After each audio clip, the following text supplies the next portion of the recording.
Hai sobat semua, apa kabar? Baik kan? Semoga kalian semua sehat selalu, bahagia selalu dan banyak rezeki. Kali ini Mimin mau melanjutkan cerita dari novel Ternyata Suamiku Penguasa. Semoga cerita ini bisa menghibur kalian semua ya, dan bisa menemani hari-hari kalian semua. Oh iya, jangan lupa bantu like dan komen ya biar Mimin tambah semangat uploadnya. Kalau begitu yuk langsung saja ke ceritanya, cekidot.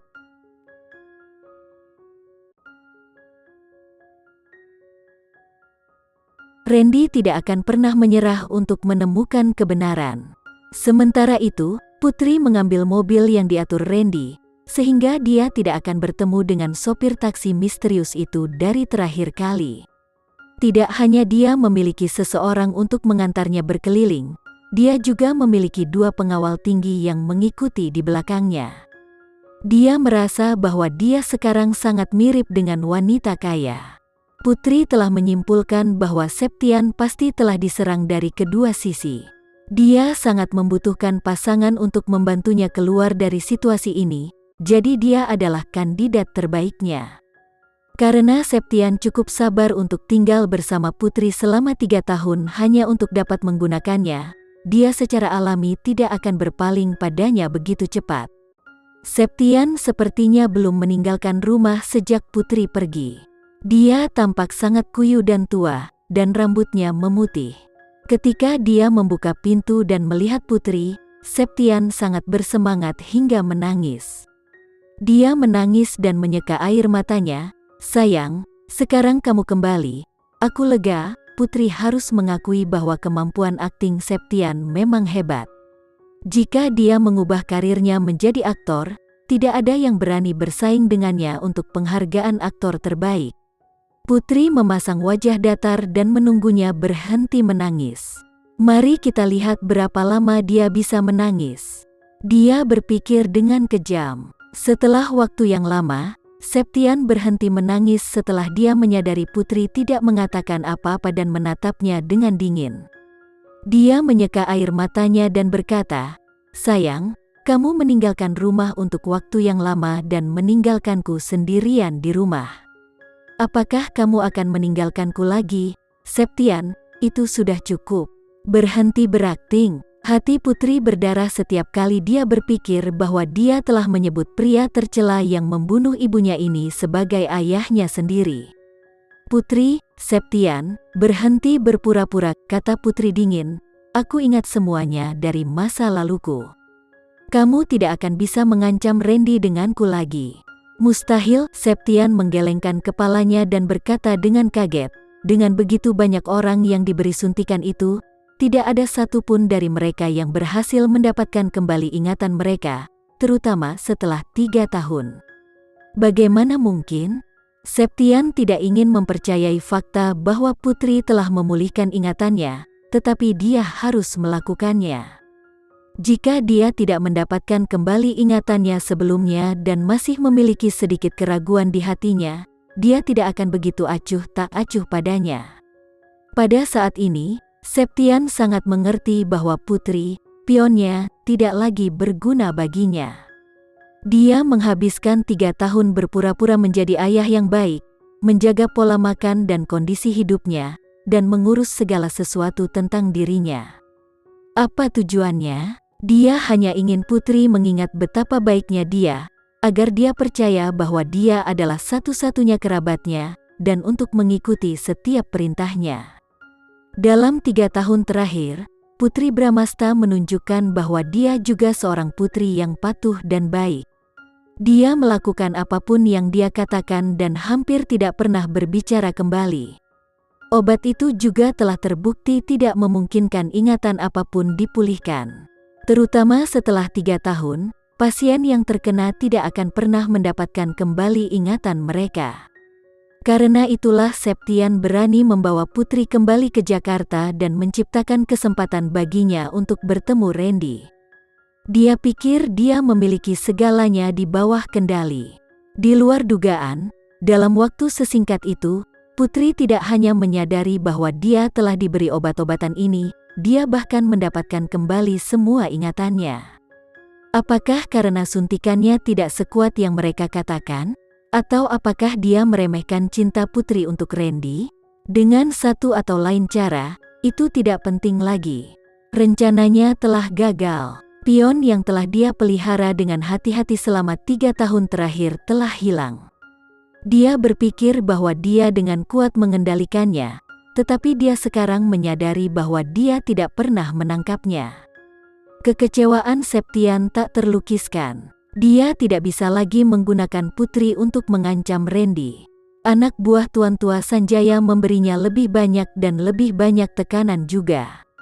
Septian merasa seperti dia sudah bisa melihat ranjang kematiannya.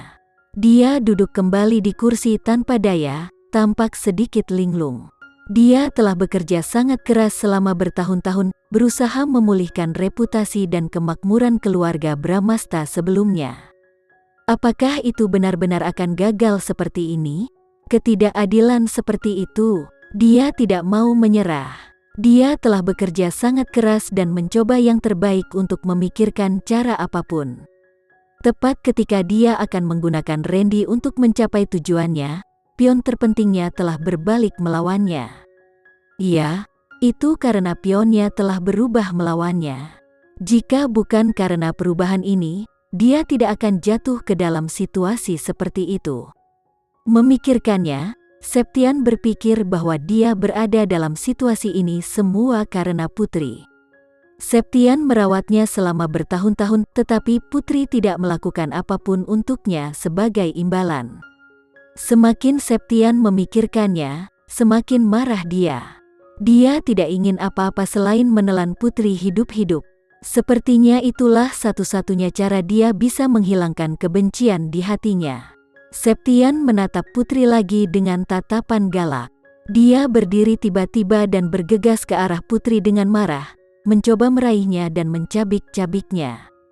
Tetapi ketika dia berjingkrak, Putri bergerak lebih cepat darinya, jadi dia meleset.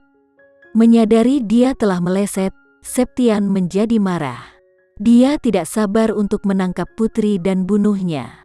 Mungkin karena dia sudah lama tidak keluar rumah, ditambah dia khawatir tentang banyak hal akhir-akhir ini, Septian mengalami gangguan mental. Dia bahkan tidak punya tenaga untuk menangkap Putri. Dia jatuh kembali ke kursinya dengan lemah dan terengah-engah.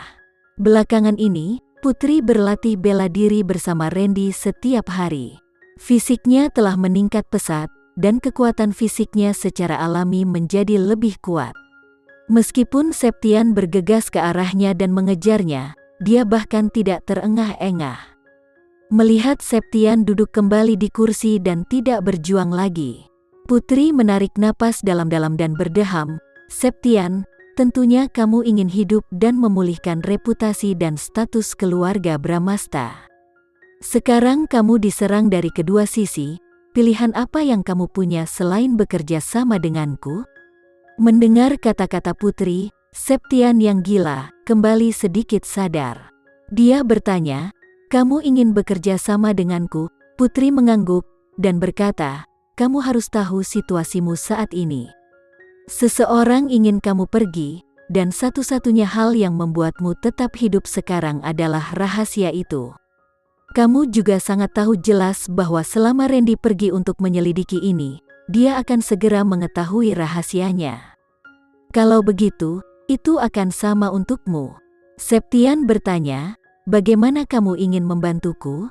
Beritahu kita rahasia yang kamu ketahui dan kita akan menjamin keselamatanmu. Kita dapat mengirimmu kemanapun kamu ingin pergi. Kenapa aku harus percaya padamu? Jika kamu tidak percaya padaku, apakah kamu akan mempercayai Tuan Tua Sanjaya?" Septian telah menyaksikan Putri tumbuh dewasa. Dia tahu temperamen dan karakternya dengan cukup jelas. Jika dia mengatakan bahwa dia bisa membantunya, dia tidak akan pernah berbohong padanya. Tuan Tua Sanjaya telah memikirkan cara untuk mengumumkan rahasia ini. Begitu dia menemukan jalan, itu akan menjadi akhir bagi Septian. Setelah mempertimbangkannya, Septian memutuskan untuk bekerja sama dengan Putri. Tidak peduli apa, dia harus membiarkan dirinya bertahan dulu. Hanya jika dia selamat, dia bisa menyelesaikan apa yang ingin dia lakukan. Septian bertanya, "Apa yang ingin kamu ketahui?" Putri berkata, "Aku ingin tahu mengapa Tuan Tua Sanjaya bersikeras membunuhku. Aku tidak mengenalnya sebelumnya. Mengapa dia sangat membenciku? Aku bisa memberitahumu, tapi..." Septian melihat ke belakang Putri. Setelah lama terdiam, dia melanjutkan, "Aku ingin 500 juta. 500 juta, Putri tersenyum, "Kaulah yang mengambil semua uang yang kudapatkan selama bertahun-tahun. Kau lebih tahu dariku berapa banyak uang yang kumiliki."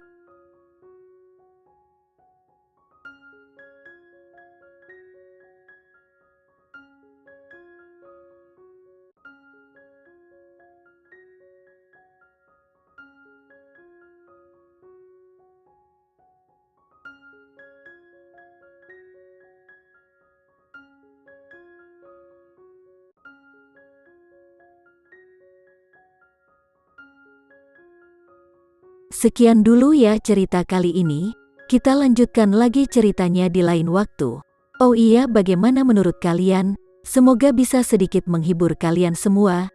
Jangan lupa like, share dan komen ya. Untuk teman-teman yang baru nonton jangan lupa subscribe-nya. Hehehe, kalau ada teman-teman yang ingin gabung langganan bisa langsung gabung saja untuk dapat fitur yang menarik dan sedikit membantu Mimin. Terima kasih sudah menonton, sampai jumpa lagi. Bye bye bye.